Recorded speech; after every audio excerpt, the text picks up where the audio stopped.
Bonjour et bienvenue à tous, c'est l'heure de Tie Break. Nous allons passer ensemble une belle demi-heure de danse, de débat, de clash, d'échanges, de voyages et d'humour avec nos deux experts en la matière, nos chroniqueurs et un invité prestigieux issu du monde de la danse hip-hop.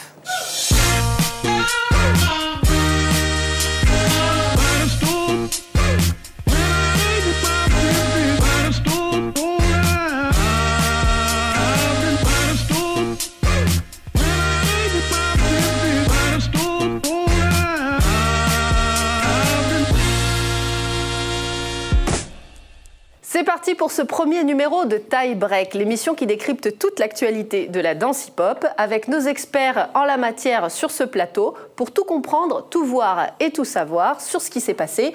Riyad Vghani, manager et directeur artistique du groupe Pokémon, originaire de Lyon et multiple champion du monde. Bonjour Riyad. Bonjour. Et avec Mounir Biba, champion du monde lui aussi avec le Vagabond, Crew, et champion du monde en solo en 2012 également. Bonjour Mounir. Bonjour. Alors tout de suite, sans plus attendre, le récap de Mounir, tout ce qu'il ne fallait pas manquer cette année en matière de breakdance. Et il y en avait des choses à pas manquer cette année. L'année 2015 a commencé sur les chapeaux de roue. Beaucoup de surprises, beaucoup de révélations. Je vous amène à Cannes pour le break de floor. Donc là, on a eu un événement par équipe, un événement en 1 contre 1. Mais avant tout, ça restera la finale en 1 contre 1 power move entre Bobby, le Vénézuélien, et Pocket, le Sud-Coréen. Alors là, une finale de folie avec Bobby qui est tout en contrôle, vraiment un contrôle extrêmement rare. Et Pocket qui est sans équivalence, à une vitesse incroyable et une maîtrise vraiment efficace. Donc ça a été un événement vraiment techniquement très très fort. Ensuite, on va s'envoler du côté de Taïwan pour le Culture Shock. Un événement surtout marqué par une finale en 3 contre 3 100% japonaise, remportée par les Body Carnival sur leurs compatriotes de Fond Nation. L'équipe de Body Carnival était menée par les deux sœurs, Harumi et Ayumi, qui ont mené vraiment cette équipe jusqu'à la victoire. Ils ont survolé l'événement et cette finale. Et je terminerai ce tour d'horizon avec un clin d'œil à notre grand vainqueur Salah, vainqueur d'Arab Got Talent au Moyen-Orient récemment. Je rappelle qu'il est le premier vainqueur de la toute première édition de La France a un incroyable talent en 2006. Et là, il récidive 9 ans plus tard au Moyen-Orient. Donc vraiment... au Liban, à Beyrouth. Voilà, exactement. Donc vraiment très fier de lui. Donc c'est vraiment un grand champion. Merci Mounir pour ce petit tour d'horizon de ce début d'année breakdance. Et tout de suite, on passe au débrief de la semaine. Week-end se jouait l'un des événements majeurs de la planète breakdance qui a vu éclore sur sa scène les plus grands talents internationaux, véritable incubateur de style, le Shell Battle Pro. Et cette 15e édition a été 100% cocorico avec des victoires françaises dans toutes les catégories. C'était une première. Et pour se mettre tout de suite dans le bain, je vous propose de découvrir en images comment ce petit battle de banlieue parisienne est devenu aux yeux du monde entier l'incontournable des battles par équipe avec des qualifications de Taïwan au Brésil, de Corée du Sud en Ukraine. Tout de suite, Magnéto. Shell, charmante bourgade française, proche capitale, à vol d'oiseau de la souris aux grandes oreilles. Le Grand Prix de Balcon Fleuri fait la fierté de la ville, ainsi que son grand concours de danse. Mais non, pas celui-là, je parle du Shell Battle Pro. Du breakdance. Ouais bah, le pantalon se porte juste un peu moins haut. Cette année, le Shell Battle Pro souffle ses 15 bougies. Et dire que les premières coupoles se faisaient dans le gymnase municipal. Créé en 2000 par Zoubir Chibi, le battle s'est métamorphosé. Le gymnase des débuts s'est transformé en gigantesque chapiteau à l'ambiance surchauffée. 3000 spectateurs, un jeu de lumière digne de Vegas, un ring en guise de scène pour les danseurs.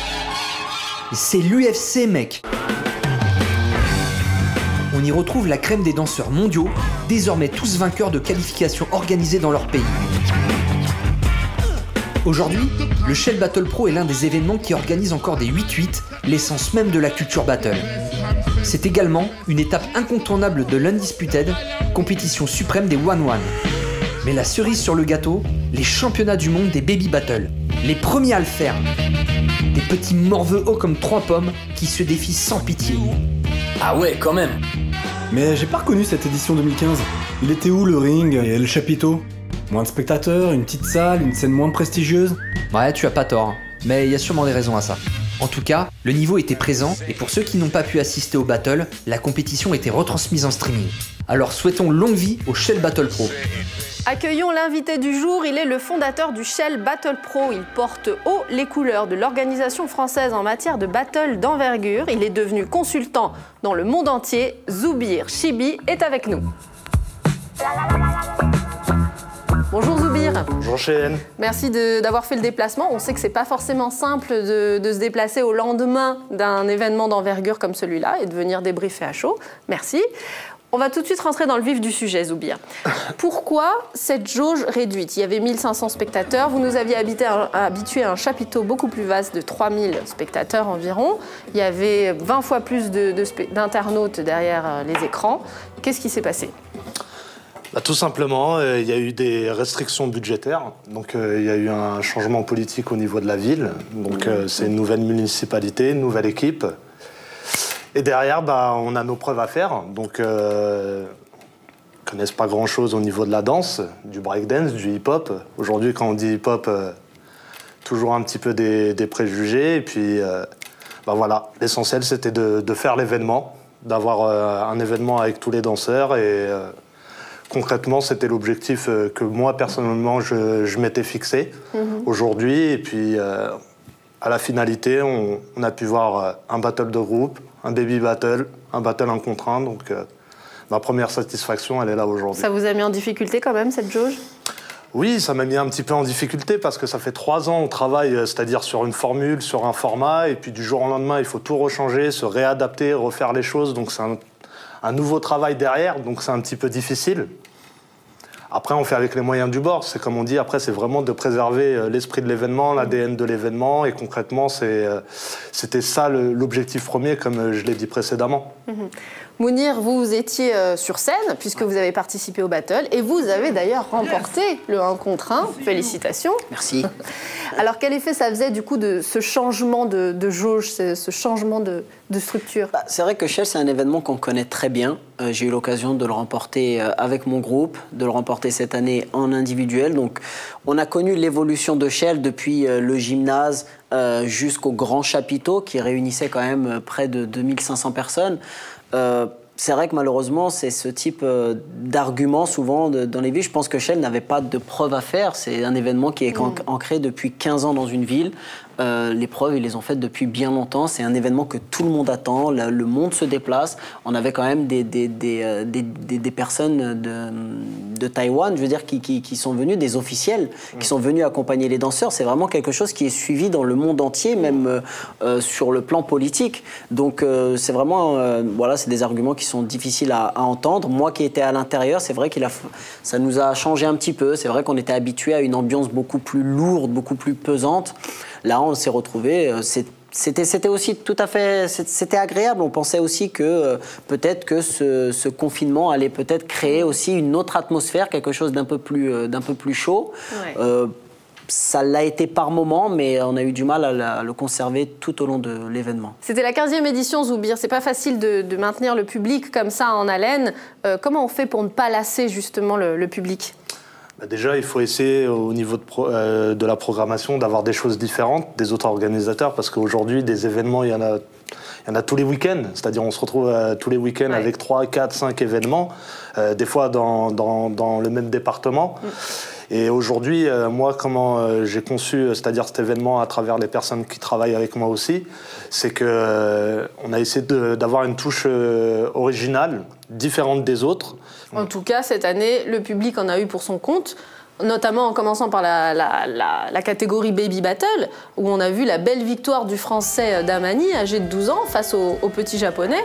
Est-ce que vous pouvez nous parler un petit peu justement de cette victoire ? Aujourd'hui, on m'aurait demandé, c'est-à-dire de mettre un billet sur la table. Sincèrement, j'aurais pas dit son nom, en toute franchise. Et quand j'ai vu son attitude, la manière dont il était préparé, j'ai vu que derrière, il y avait un travail qui a été fait, je pense, si je dis pas de bêtises, avec les Melting Force qui l'ont pris en main sur les 2 dernières semaines.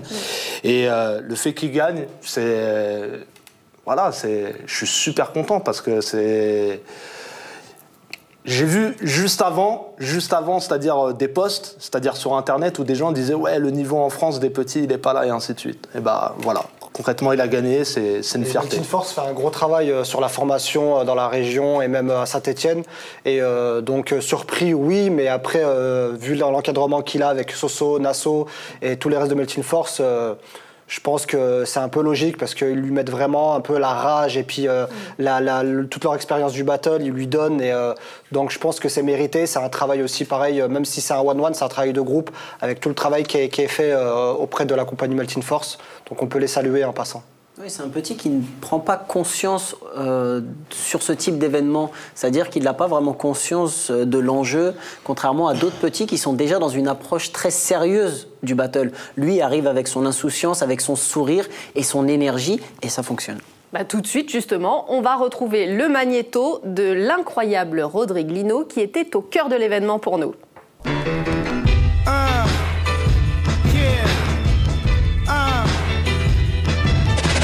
Yeah, Rodrigue Lino pour Tie Break. Alors aujourd'hui, 7 mars, nous sommes à Shell pour le Shell Battle Pro, l'une des compétitions les plus calientes, tu vois, niveau.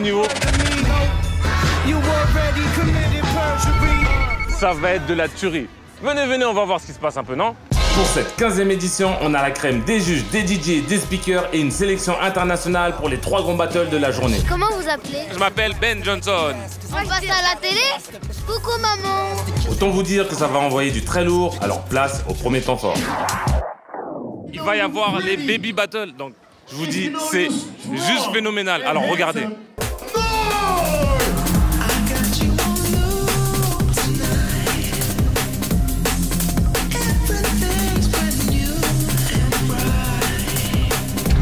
La jeune génération n'a pas froid aux yeux et régale le public d'une prestation aussi technique que spectaculaire. Mais les juges ont tranché et c'est le japonais B-Boy Shosei qu'on retrouve en finale contre le français. Damani en finale, oh que c'est beau ça!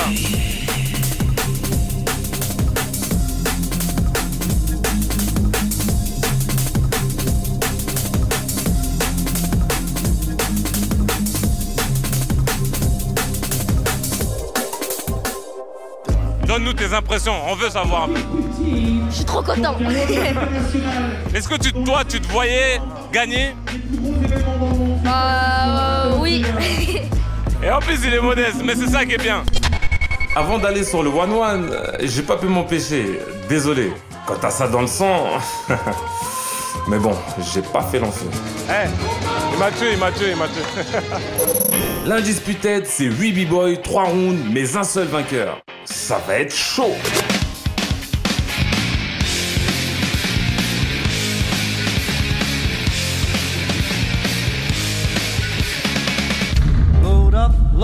Tous les b-boys ont sorti le grand jeu pour essayer d'obtenir le Saint Graal. Mais dans cette compétition, faut être préparé, avoir faim et surtout un physique à toute épreuve.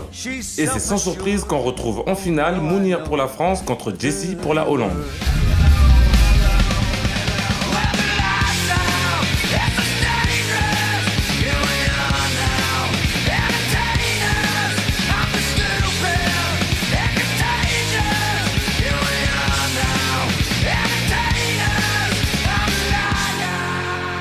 Undisputed, c'est le premier de l'année du circuit. C'était pas évident, j'ai été surpris par les 5 rounds parce que j'étais pas au courant que c'était en 5. Donc j'étais pas préparé pour ça. Mais voilà, hard work is everything. Donc peu importe ce qu'on fait, si on travaille dur, tout devient facile, c'est tout. Je pense qu'on peut couper sur cette belle note. Avant d'aller sur le 8-8, j'ai envie de me faire un petit kiff. Je me retrouve sur l'une des chaises des jurys aujourd'hui. Et franchement, moi, ça me fait plaisir parce que moi, j'ai toujours rêvé d'être jury au Battle de Shell. Par contre, j'aimerais pas être à leur place pour juger le prochain battle. 8 pays, 8 équipes, un seul vainqueur. Malgré la tension qui régnait, mon 6e sens m'a poussé à coller la Team France, les Infamous Crew, jusqu'à monter sur scène avec eux. Un choix qui a porté ses fruits, mais... Ça va être chaud!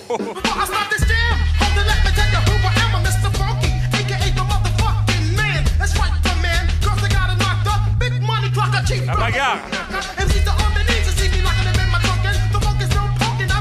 T'as l'air concentré là ou quoi? J'ai pas le temps!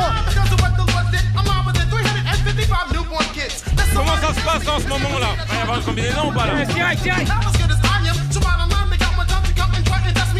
On mène mec, on mène! T'as entendu ça? Ils ont dit ils mènent! Jusqu'à la demi-finale, tous les b-boys ont fait le show, mais le dernier mot sera pour les Eastside Boys d'Ukraine qui affronteront la sélection française Infamous Crew.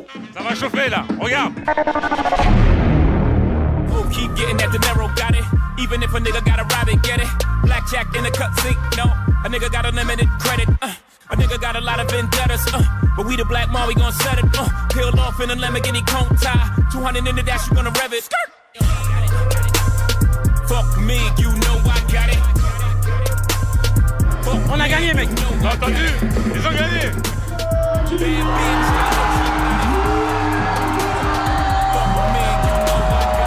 Ça fait 15 ans que je l'attendais. Depuis le début, je l'ai jamais gagné, c'est la première fois. On est super content parce que c'est beaucoup de travail, beaucoup de sacrifices parce que tous les membres sont pas du même coin. Et je vous jure qu'on s'est pris la tête, Là, on a vraiment travaillé, tu vois. Et voilà, franchement, ça a payé, on est content. On n'avait pas encore gagné de gros trucs internationaux Infamous. C'était en préparation, tout ça. Mais là, on est chaud bouillant. Et maintenant, les gens vont compter avec nous. On est super contents parce qu'on a été grave soutenus par tous les groupes français. On a reçu de l'amour de tous les fans, de tous les mecs qui nous suivent, tout ça. Qu'ils soient avec nous, qu'ils soient pas avec nous, mais ils nous ont suivis. Et ça, franchement, c'est fort, tu vois. Oh, Angten, de toi à moi, qu'as-tu pensé du battle? Yeah, it was great. Like from the kid, I couldn't expect who's gonna win, and the solo battle on this beauty was great, and the last final battle was crazy. Yeah. Le Shell Battle Pro 2015 se termine sur une moisson de victoires 100% françaises. Comme d'hab, Ben Johnson, votre serviteur, vous sert tout ça sur un plateau. Yo, donc c'est Rodrigue Lino aka Ben Johnson pour Tie Break et je vous laisse avec Infamous.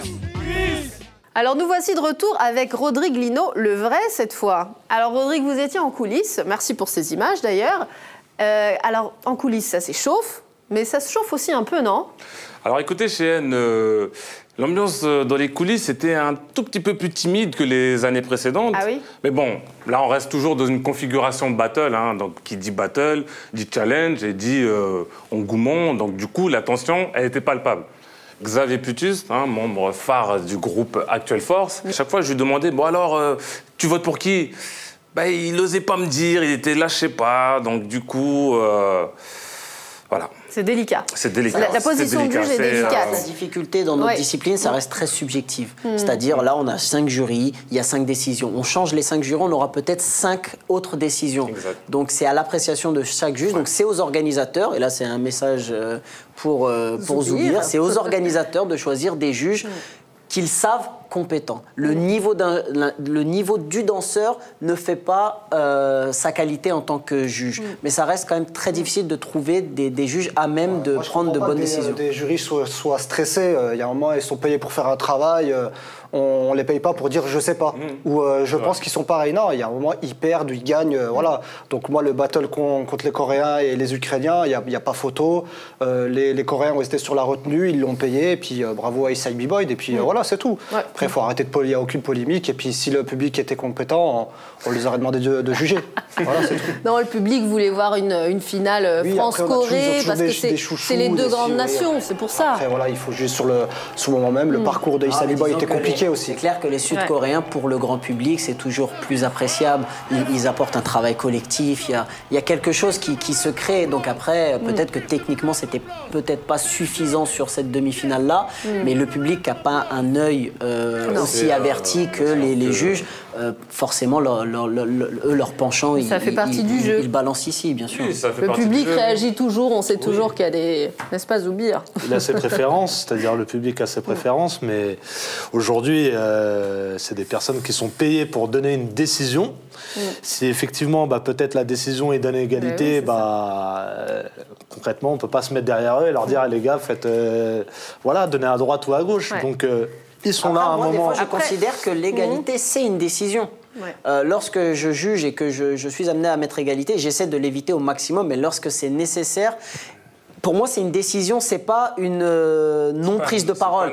Voilà, c'est pas une abstention, c'est une décision. Vraiment. Et pour la finale, en tout cas, les juges se sont décidés. C'est les Français qui l'ont emporté contre les Ukrainiens, Infamous Crew. On avait besoin en France d'une grande famille comme ça, parce que depuis Vagabond, Wanted, Pokémon, on n'avait pas eu de grande famille comme ça qui décrochait tous les titres.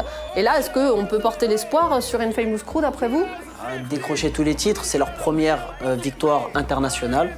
Le lendemain, ils en ont gagné une deuxième. Ils ont confirmé le lendemain à Saint-Brieuc lors d'une autre compétition internationale. Donc je pense que c'est un bon départ pour eux. Ouais. Maintenant, on ne va pas s'emballer encore. Je pense que le niveau international, il sera peut-être au-dessus de ce qu'on a pu voir à Shell. À Shell, c'est une autre configuration, c'est un autre battle. Les équipes ne viennent pas préparer à Shell, tout comme elles viennent préparer au championnat du monde Battle of the Year. Après, je pense qu'Infamous, ils ont de l'ambition. Ils ont justement vu des groupes phares. Certains danseurs viennent de crews qu'on fait déjà des battles au niveau international. Donc, c'est pas une surprise et c'est plutôt même, je vais dire, une obligation. C'est eux maintenant qui vont porter le drapeau de la France dans tous les battles. Donc, on leur demande pas de participer. On leur demande de gagner comme les autres, comme les aînés l'ont fait. Donc, gagner Shell, c'est bien. Bon, bah, d'autres l'ont fait avant eux, c'est pas une surprise. Voilà, moi, je les félicite pour ça. Je les félicite d'avoir remporté ce premier titre international pour eux. Mais il ne faut pas mettre cette victoire comme étant quelque chose d'incroyable, sachant que la France était déjà tenante du titre l'année dernière. C'est quelque chose qu'on est habitué à faire. Shell, on est habitué à le gagner en France. Donc, c'est pas quelque chose d'incroyable, mais c'est quelque chose de très bien pour eux, qui, j'espère, va leur permettre de continuer à évoluer. Eh ben, on va quitter définitivement cette édition qui a été très riche pour faire une petite parenthèse et s'aérer avec humour avec la minute d'Herman Magneto.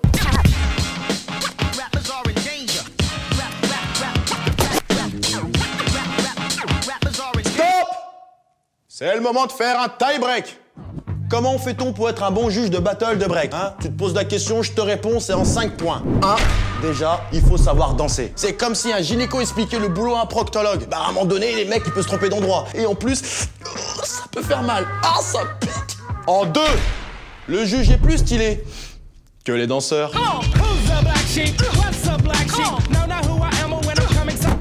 3, faut pas être aveugle. Tu verrais Gilbert Montagnier, toi, faire jury dans un battle. Ah, la musique est bonne, hein, et pour la danse, je me prononce pas. Mais il y a de l'ambiance quand même, il y a de l'ambiance. En 4, faut pas avoir peur. Alerte! Alerte! Une agression sur la piste! En plus, c'est un barbu! Mais faites quelque chose! Hein! Et en 5, il faut prendre les bonnes décisions. Tu vois, pour moi, ça, c'est de la danse. Hey, je suis dans la danse depuis très longtemps, je peux dire que ça, c'est du talent. Oh. Finalement, pour faire un bon juge, il faut être un mauvais danseur, en fait. Et moi, j'aurais fait un super juge. Merci beaucoup Herman de nous avoir éclairé avec humour. Je ne sais pas si vous y connaissez autant en samba, mais en tout cas celui qui s'y connaît en culture brésilienne, c'est notre chroniqueur Lilou l'explorateur qui nous embarque aujourd'hui à la rencontre des breakers des favelas de Rio. Hey! Il nous ramène le soleil, Lilou. Ouais, on essaye. Alors, vous étiez parti au Brésil, mais pourquoi faire? Donc je suis parti à la base pour j'étais jury au qualif du Shell Battle Pro au Brésil et toute l'Amérique latine. Et j'en ai profité pour faire un petit tour dans les favelas, aller à la rencontre des jeunes, des danseurs et voir leurs différences avec leur culture et la nôtre en France et en Europe. Eh ben, on a hâte de découvrir ça. Tout de suite, les images.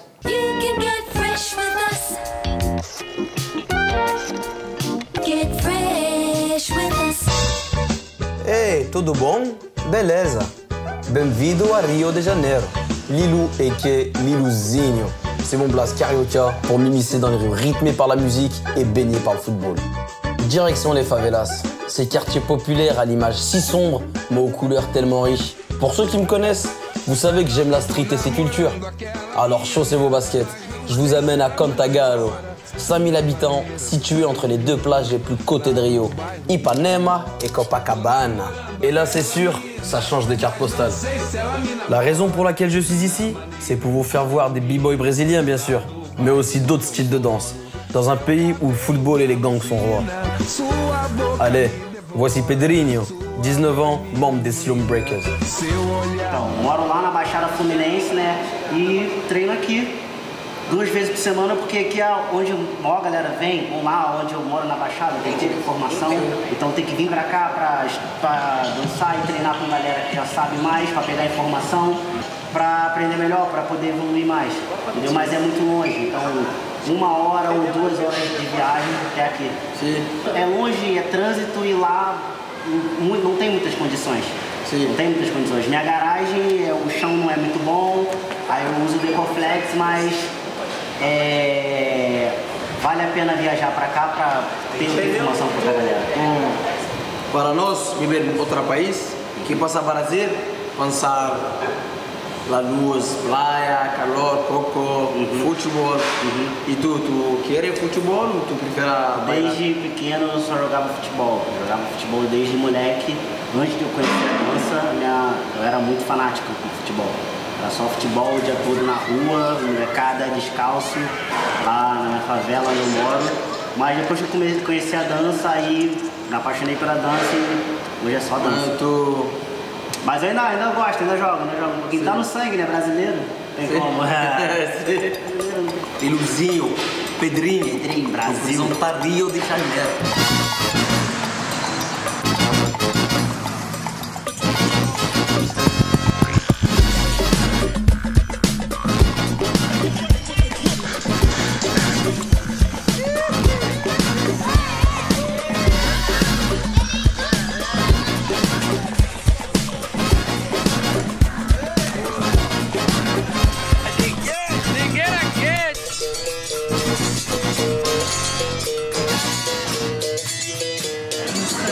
Allez, on reprend la sono. Et cette fois-ci, on part vers la zone nord de Rio, à Manguinhos, dans une cité qui nous rappelle les nôtres.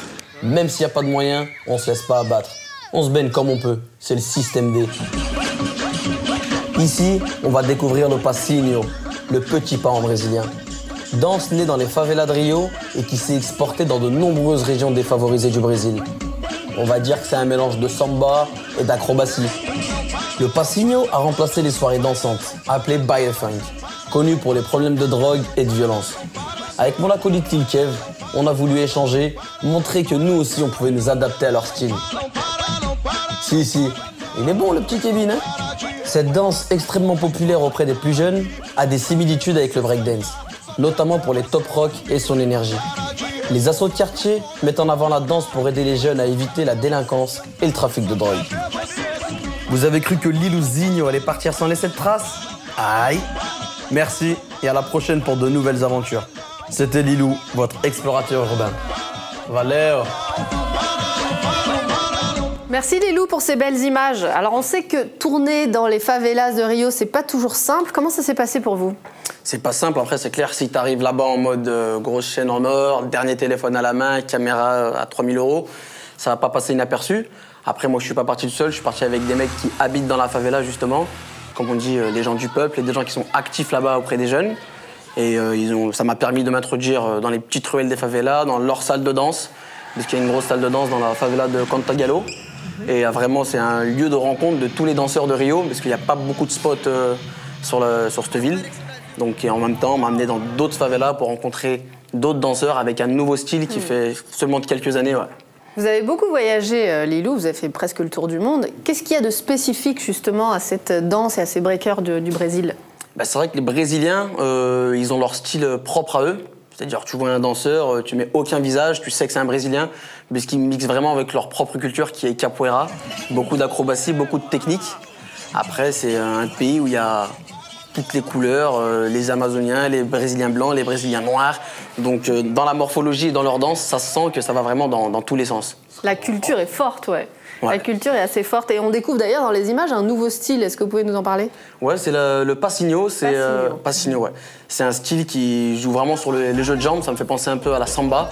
Sauf que la particularité, c'est que ça vient vraiment des favelas de Rio. C'est quelque chose qui est né là-bas depuis quelques années et que ça s'est vraiment expatrié dans les autres villes. Et maintenant, il y a des battles de passinho de partout. Ouais, carrément des battles, un peu comme dans le break. C'est du jazz rock brésilien? Un petit peu, ouais. Un petit peu. Le jazz rock, c'est un peu la danse urbaine qu'il y avait avant la danse hip-hop en France, c'est ça? Exactement. Et dans ce pays où le football est roi, est-ce qu'il y a de la place pour un autre rêve pour les jeunes? Il y a de la place pour d'autres rêves. C'est vrai que le football, voilà, Brésil, c'est le pays du football. En plus, il y a eu la Coupe du Monde, là, il n'y a pas longtemps. Donc c'est pour ça que j'ai mis mon petit maillot Liluzinho là-bas pour me mettre en mode local. Voilà. Mais c'est vrai qu'il y a d'autres rêves. Après, par exemple, si je dois prendre le hip-hop et la danse hip-hop, parce qu'il y a du rap, il y a du graphe, il n'y a pas beaucoup d'ouverture. Brésil par rapport à l'Europe ou aux États-Unis ou à l'Asie, c'est loin. Donc pour se prendre des billets d'avion à leurs frais ou aux frais des organisateurs, c'est cher. Donc leur rêve, on va dire, ils le passent beaucoup sur Internet. C'est vrai que les Brésiliens sont beaucoup sur Internet. Ils sont vachement actifs. Donc toutes les vidéos, ce qu'on appelle Três Combos, c'est tout ce qui est mouvement technique. Pas forcément sur le rythme, pas forcément dansant, mais vachement prouesse technique. Ils sont vachement présents et tous les breakers en parlent.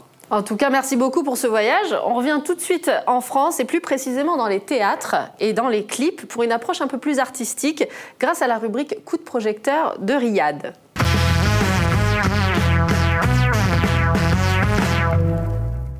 Alors la danse hip-hop ne vit pas que dans les battles évidemment, elle grandit également sur les scènes des théâtres, dans les clips et lors de shows chorégraphiques. Chaque émission de Tie Break va consacrer grâce à la rubrique de Riyad un coup de projecteur. Il va mettre sa lumière sur un projet artistique ou un artiste. Cette semaine, qui est dans la lumière, Riyad? Alors cette semaine, j'ai choisi une artiste, Marion Motin, danseuse et chorégraphe. Elle a notamment chorégraphié de nombreux artistes comme Stromae, Christine and the Queens et une certaine Madonna, je ne connais pas trop. Mais voilà, en gros, elle a fait un gros travail, autant de chorégraphie que danseuse. Donc elle nous parle de son travail personnel et son travail avec son groupe. Donc on regarde tout de suite les images.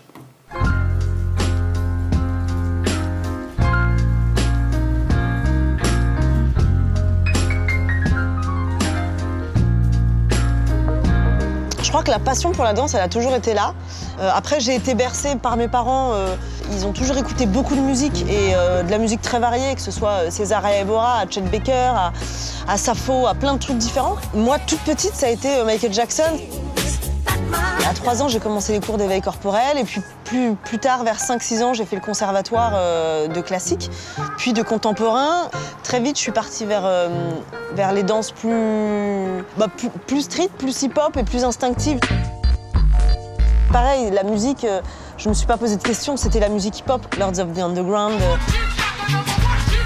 Snoop Dogg, des trucs un peu au pif parce que la pochette d'album me parlait. Moi, j'avais une peur bleue des freestyles, des battles, etc. Mais il fallait y aller. Et j'ai fait mes premiers battles aux environs des premiers Juste Debout, avec ma binôme Clara aussi. Tu surmontes ta peur, tu pousses tes limites. Il y a ce truc aussi d'aller fumer l'autre. C'était je sais pas, ça te met dans des émotions, une adrénaline de dingue, quoi. Il a fallu, pour des raisons personnelles, que je gagne ma vie assez vite. Et donc, ça a été aussi une excuse pour me professionnaliser, pour faire mes premiers cachets, qui ont été grâce au commercial. J'ai toujours été un peu dans les deux univers, l'underground et le commercial, parce qu'il fallait manger. Et puis, il fallait kiffer en même temps à côté. Et j'y trouvais mon compte.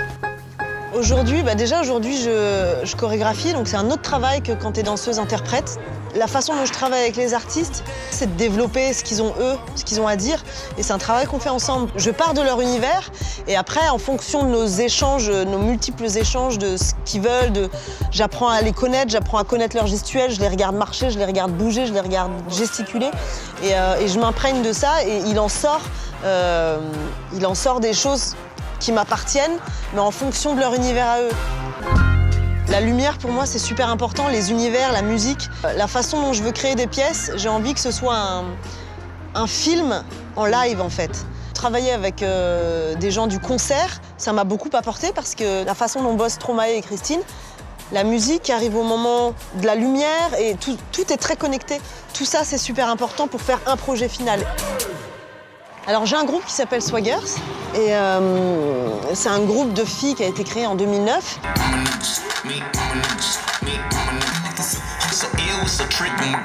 C'est vrai que je suis à l'initiative de ce groupe. Maintenant, je travaille avec des nanas, j'échange avec des nanas qui ont un univers, qui ont des choses à dire, qui ont une gestuelle, donc on développe un truc ensemble. Un crew, c'est aussi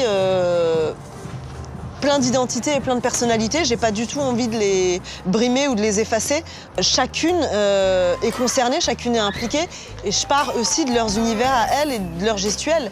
Tout seul, c'est bien, mais en vrai, quand on a 10 cerveaux et 10 corps, tu vas vachement plus loin. Donc ça reste un échange et ça reste des rencontres. Toute seule, je pense que je vais pas loin. Bon, elle a eu une ascension assez fulgurante, comme on peut le voir dans les images, cette danseuse hip-hop Marion Motin. Exactement, c'était un parcours un peu atypique et puis qui va donner un peu des exemples à d'autres danseurs et danseuses aussi. Donc il n'y a pas que les battles aussi comme moyen de s'exprimer, il y a aussi la chorégraphie qui, je pense, peut être l'avenir de tous les danseurs et danseuses hip-hop. Et on va être surtout les artistes du futur car il y a une créativité, une énergie que d'autres, je pense, comme le modern jazz, il y a beaucoup de chorégraphes dans les clips ou émissions de télé qui viennent de la modern jazz. Je pense que l'avenir va venir de la danse hip-hop. Et c'est pour ça, c'est intéressant de voir son travail et puis comment son expérience peut être mise au service de ces artistes. Et elle a un style qui travaille beaucoup dans les effets. C'est parfait pour les scènes et pour les shows télévisés. Lilou, vous avez... base, elle vient des battles. Et ensuite, elle s'est tournée sur des chorégraphies. Moi, j'ai travaillé avec elle sur la tournée de Madonna en 2012. Oui. Et depuis, elle a travaillé pas mal pour d'autres artistes, comme il a dit Riyad. Elle vient du battle, j'ai envie de dire, comme tous les grands chorégraphes actuels ou tous les grands danseurs qui évoluent maintenant sur les planchers. Autant l'un ne va pas sans l'autre, mais autant l'autre va sans l'un. C'est-à-dire qu'aujourd'hui, la compétition, elle n'a presque nullement besoin du spectacle, tandis que le spectacle a besoin de la compétition parce que les meilleurs danseurs, les meilleurs chorégraphes viennent de la compétition. Mais les meilleurs compétiteurs ne viennent pas tous du spectacle. Ouais. Bon, on termine tout de suite avec les événements à ne pas manquer. Désolé, c'est déjà la fin de Tie Break. Alors Mounir, les événements à ne pas manquer dans l'agenda, s'il te plaît. L'agenda, il va être chargé. Autant l'année a très bien commencé, autant elle n'est pas prête de se terminer. Je vous amène d'abord au championnat de France solo du Red Bull BC One qui aura lieu à Marseille le 30 mai. Donc c'est un événement qui va être très attendu pour tous les b-boys de France. Et bien sûr Zoubir qui a une tâche importante dans la réalisation de cet événement-là car il travaille sur la préparation de cet événement-là. Le championnat de France par équipe, le Battle of the Year France qui aura lieu au Zénith de Montpellier, donc à quelques jours avant, le 23 mai. Donc là encore, on attend une grosse édition. On espère surtout que les équipes françaises... C'est les 15 ans, c'est les 15 ans exactement, c'est les 15 ans du championnat de France. On est en France la plus grosse qualification au Battle of the Year. Au Battle of the Year, c'est une vingtaine de qualifications dans le monde. La France en est la première depuis 2001 et c'est toujours aujourd'hui la plus grosse qualification, c'est plus de 5000 personnes. Donc c'est énorme. Et ensuite, je voudrais parler du dernier spectacle de la compagnie Cafig, donc le dernier spectacle qui s'appelle Pixel. Donc c'est vraiment un concept visuel bluffant que j'invite vraiment à aller découvrir. D'ailleurs, la tournée a déjà démarré en France, donc vous ne pourrez pas la louper. Merci Mounir. Vous avez tous noté les dates? C'est bon? Dans la tête. Bon, bah voilà, c'est déjà fini, Tie Break. Merci à tous d'avoir été avec nous, d'avoir réagi. Merci Zoubir, merci Riyad, merci Lilou, Mounir et Rodrigue. On pense à vous, Herman aussi. Et on se retrouve très vite dans Tie Break pour encore plus de danse, encore plus d'actualité. Longue vie à Tie Break. Obrigado, obrigado. Tendel. Tendel, Brasil.